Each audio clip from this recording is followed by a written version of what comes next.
Alvíceras.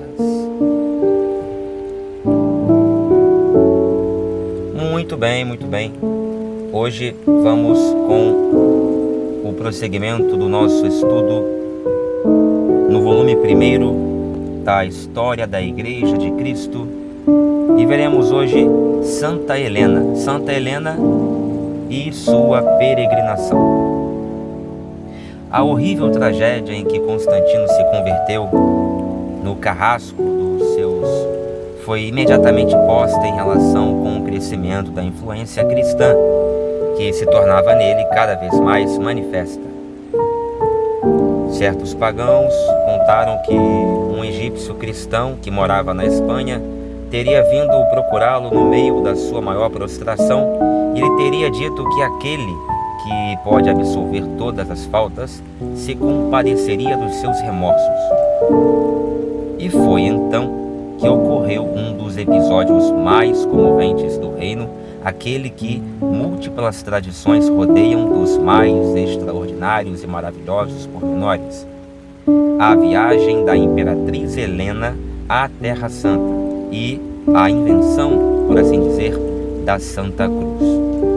Porque a invenção, segundo a etimologia latina, esta palavra significa, na verdade, descoberta da Santa Cruz, porque seria aquela cruz na qual Cristo padecera e estaria perdida em algum lugar. Santa Helena, então, teria descoberto essa cruz nessa viagem que ela fez à Terra Santa.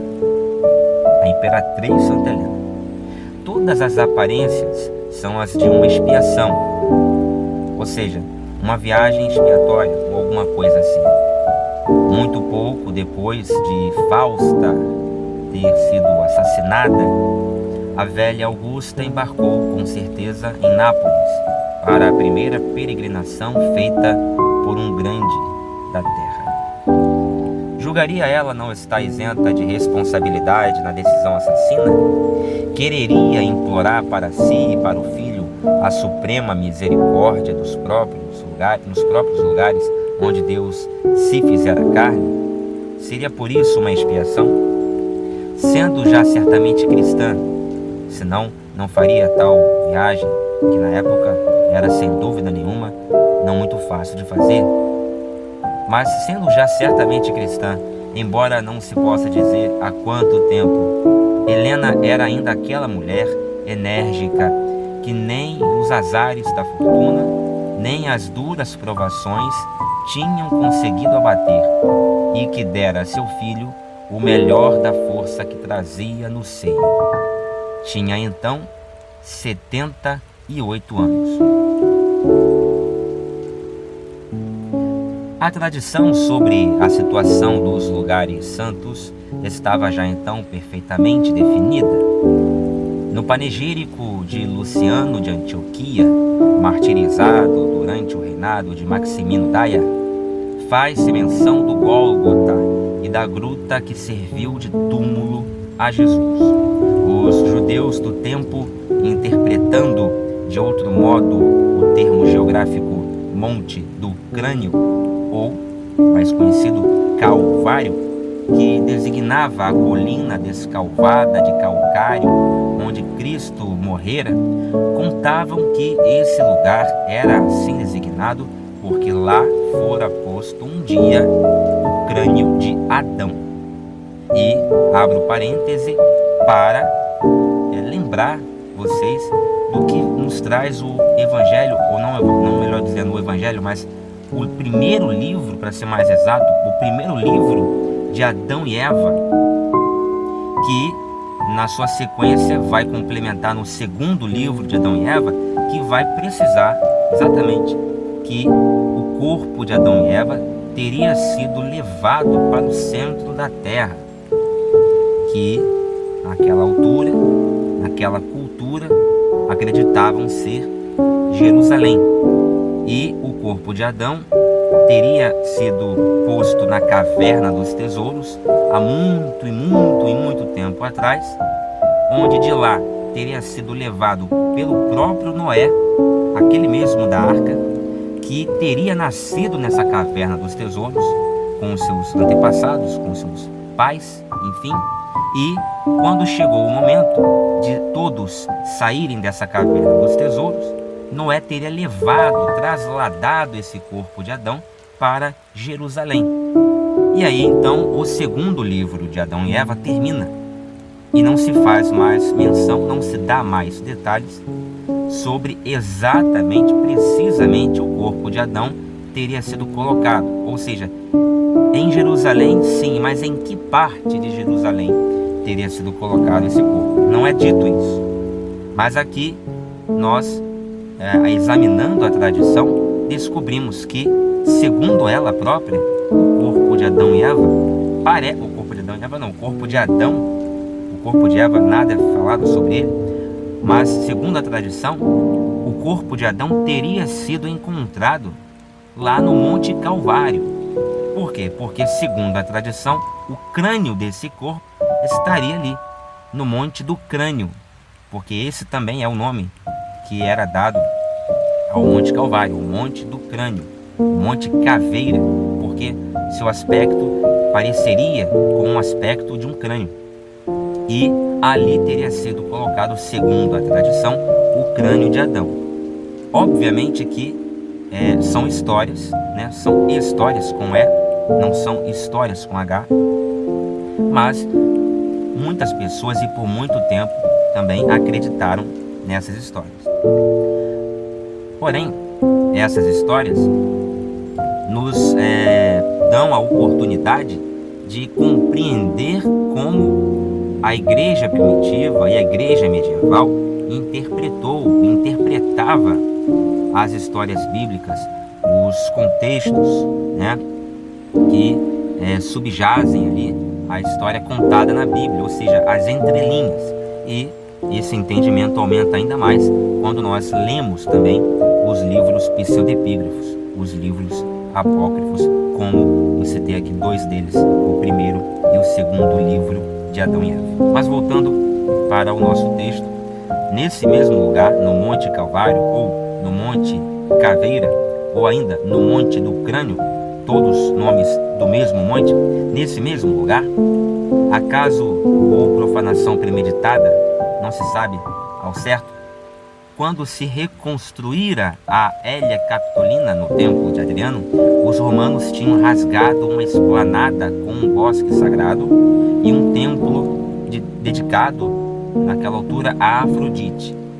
Não se sabe se por acaso ou por uma profanação intencional, mas nesse mesmo local, os romanos construíram por cima, na época de Adriano, imperador Adriano, essa Hélia Capitolina, assim chamada, uma esplanada com um bosque sagrado e onde havia ali um templo dedicado à deusa do amor, chamada Afrodite. Mário, bispo de Jerusalém naquela altura, tinha já tido ocasião de falar a Constantino desses lugares veneráveis e estimularam-o a encetar ali as devidas pesquisas. Com base na narrativa feita por Eusébio, surgiu uma tradição que na nossa idade, aliás, que na época da Idade Média, gostará de repetir, segundo a qual a descoberta dos lugares santos está ligada à viagem de Helena a Jerusalém. Então, é uma outra história que se conta. A descoberta dos lugares santos, que nós sabemos hoje quais são e onde ficam em Jerusalém, teriam sido, na verdade, descobertas àquela altura pela viagem de Helena, com 78 anos de idade. Quando desembarcou, mandou reunir uma comissão de sacerdotes e arqueólogos para estabelecer o ponto exato em que se devia proceder às escavações. Um documento guardado por uma família judia permitiu determinar a topografia da cidade antes da sua destruição no século I. Começaram os trabalhos. No lugar presumido erguiam-se agora casas, muralhas e templos que os arrasassem. Não tinham importância. O importante naquela viagem era descobrir os lugares santos, as relíquias que pudessem ser encontradas e de preferência trazê-las para Roma. todo o trabalho de escavações foi feito naquele dia, naquele ano, naquele momento, por um verdadeiro exército de operários, porque o dinheiro não contava. Vai lá se saber se nesse momento aqueles operários com técnicas de escavação ainda rudimentares não estragaram, não danificaram algum objeto, algum artefato arqueológico preciosíssimo. Vai lá se saber. Helena era riquíssima e Constantino, por sua vez, abriu um crédito ilimitado para esse fim.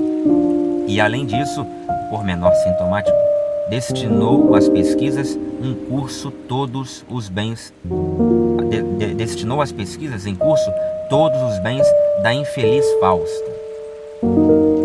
Depois de algumas semanas de trabalho e de muita terra removida, apareceram finalmente a Corcova do Calvário e a Gruta do Sepulcro. A comoção foi imensa. Fora sobre aquela rocha desnudada que se tinham erguido as cruzes, afinal. Imagine a comoção, descobrir ali o local onde aquelas 3 cruzes haviam sido erigidas, uma delas, a central, a de Jesus. Continuou-se a escavar, então, em volta, para isolar a mais preciosa parcela de terra de todo o orbe. E, subitamente, no meio do espanto geral, num fosso mal preenchido, ou, segundo outros, numa cisterna, apareceram 3 cruzes. A coincidência era tão grande que correu imediatamente de boca em boca a palavra milagre. O bispo Macário invocou Deus e suplicou-lhe que esclarecesse os seus. Dai-nos a conhecer, Senhor, de forma evidente, qual destas 3 cruzes serviu para a vossa glória. Trouxeram uma mulher moribunda e tocaram-na com a madeira das cruzes. Ao terceiro toque, a mulher levantou-se e andou. O Senhor acabava de responder. Então veja, é o que a tradição nos conta. Interessante. Descobriram o Monte Calvário, ali começaram a escavar, encontraram as 3 cruzes, uma delas a de Jesus.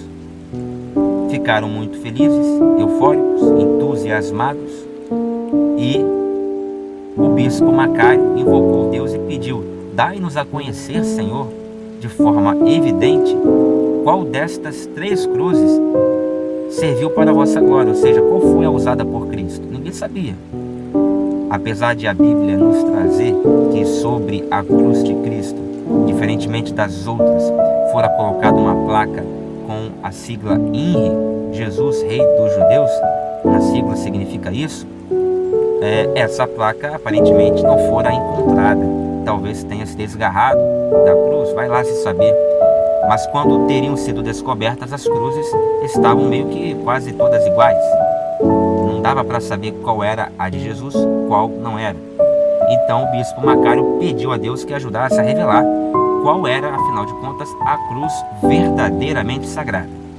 Então trouxeram uma mulher moribunda, ou seja, agonizando já, quase morta, e tocaram nessa mulher com as 3 cruzes. Quando tocou com uma das cruzes e ela levantou e andou, a resposta estava clara. É aquela a cruz na qual Jesus padeceu. É o que nos conta a tradição. Quando Constantino recebeu a notícia, escreveu ao bispo de Jerusalém uma carta alvoroçada, dizendo assim, abro aspas: não há palavras com que possamos celebrar este milagre. Está além de toda a admiração o fato de que o monumento sagrado da paixão do nosso Deus tenha podido permanecer escondido debaixo da terra durante tantos anos para resplandecer no próprio momento em que se afunda o inimigo do gênero humano. A razão desfalece, o divino ultrapassa o humano. Fecho aspas. E ordenou imediatamente que se construísse sem demora um conjunto de monumentos dignos de tal maravilha, e que nessa construção se utilizassem apenas os mais nobres materiais e os acessórios mais ricos, que se limitassem a indicar-lhe de que mármores e colunas havia necessidade. Ele mesmo os procuraria. Este era o ímpeto de Constantino. A peregrina Silvia Etéria, que visitou em 393 os lugares santos e nos deixou um livro de viagens, descreveu os monumentos que Constantino mandou construir e a cujas primeiras pedras Helena pôde, sem dúvida, presidir. Esses monumentos eram 3. Uma igreja em honra da Paixão, outra em honra da cruz e outra ainda no lugar do túmulo, em honra da ressurreição. A atual Basílica do Santo Sepulcro, erigida pelos cruzados, ocupa esses 3 espaços. E podemos ver que esse era o plano da Basílica do Santo Sepulcro.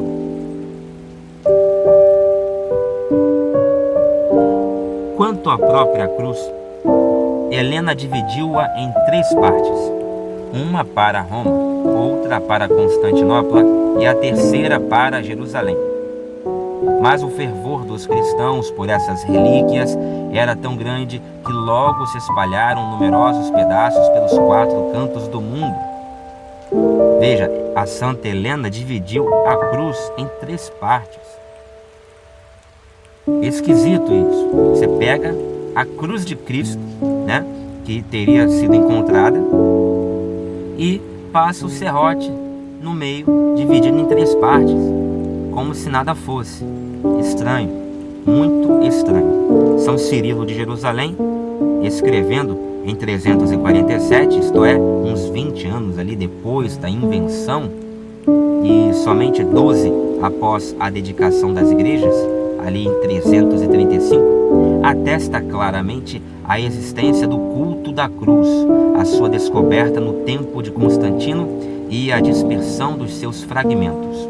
Ele diz assim: todo o universo está cheio de uma inscrição datada de 359 que menciona um pedaço do Lignus Crucis. Assim ele escreve Lignus Crucis.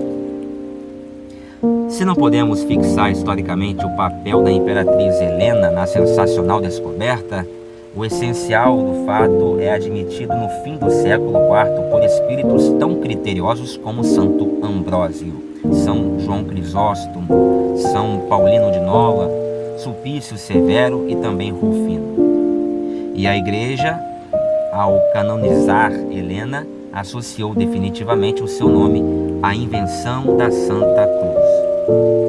A tradição atribui também a Helena e Constantino muitas basílicas construídas na Palestina em lugares dignos de veneração. Em Belém, onde Orígenes havia visitado a Gruta da Natividade, os cristãos já tinham construído, a partir do século III, uma capela octogonal. Helena mandou levantar nesse lugar uma basílica, cujos alicerces foram encontrados em escavações recentes.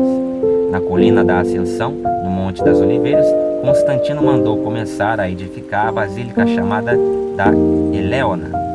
Também foram objeto de veneração os grandes lugares do Antigo Testamento. Assim, Mambra, perto de Hebrom, onde o Deus único falara ao seu povo, aliás, ao seu servo Abraão, viu erguer-se ali também, em substituição de um templo pagão, uma suntuosa basílica que o célebre peregrino de Bordeaux visitara cheio de admiração. Bom, então vários lugares teriam sido criados, né?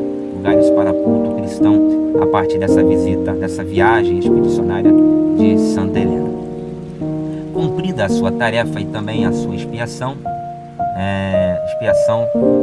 porque venera-se na Igreja Romana da Santa Cruz de Jerusalém uma placa de madeira que tem uma tríplice inscrição em caracteres hebraicos, gregos e latinos e que se designa como título da cruz, isto é, um fragmento da inscrição que Pilatos mandou colocar sobre a cabeça de Jesus, aquela placa sobre a qual eu falar agora há pouco. O Papa Lúcio II, no século XII, autenticou essa placa com o seu selo e colocou-a num cofre de chumbo. Então, a placa de madeira, que teria a inscrição INRI, né, aquela que teria sido colocada sobre a cruz de Cristo, ela teria sido encontrada, né? E o Papa Lúcio II, lá no século XII, teria guardado essa placa num cofre de chumbo. Lê-se ainda a palavra Nazarenus. É estranho porque não parece ter sido essa a palavra que Pilatos teria escrevido na placa, segundo os historiadores, segundo a própria Bíblia Sagrada.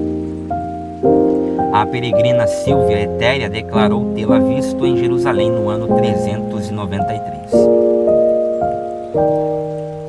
Bom, seja como for, cumprida a tarefa dela, da Santa Helena, e também a sua expiação, a velha imperatriz regressou e foi ter com o filho em Constantinopla, onde faleceu, pouco tempo depois, quando contava 80 anos.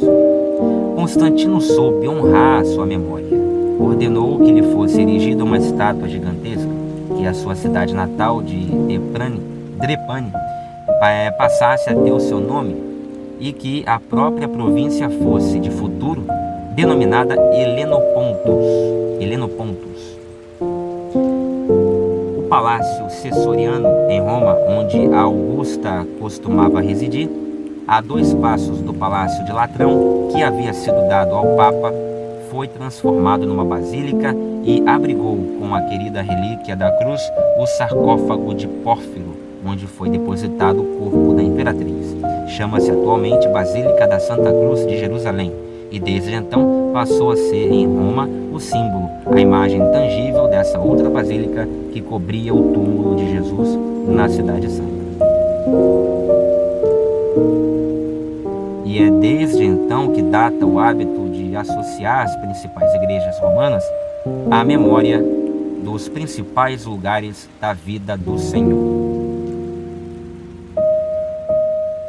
Santa Maria Maior evoca Belém, Santa Cruz, o sepulcro, e Santa Anastácia, a ressurreição. Os trabalhos de Cabral sobre as origens da liturgia provaram que o ciclo litúrgico romano se formou no século IV, em associação simbólica com os lugares santos. Quer dizer, Santa Helena teria descoberto os lugares santos. A partir daí, algumas basílicas e igrejas teriam sido construídas nesses lugares. Todo um percurso turístico se criou, turismo religioso, claro, e isso interferiu e influenciou na arte sacra, nos trabalhos de Cabral sobre as origens da liturgia, e o ciclo litúrgico romano teria se formado a partir de então, a partir dessas descobertas, associando-se à simbologia latente nesses lugares santos.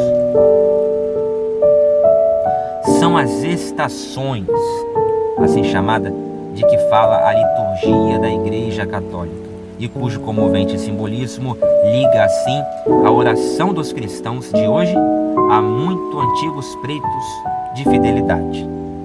Quando você entra na Igreja Católica, em muitas delas, se não em quase todas, ou até em todas, pelo menos em todas em que eu entrei, que eu me lembre aqui, eu vejo, nas paredes dela, da paróquia, essas estações, inclusive ali contando a paixão de Cristo cronologicamente, através de quadros, através de pinturas. Então, são as estações de que fala a liturgia da Igreja Católica. Eu espero que você tenha gostado. No próximo vídeo veremos uma política cristã. Até lá!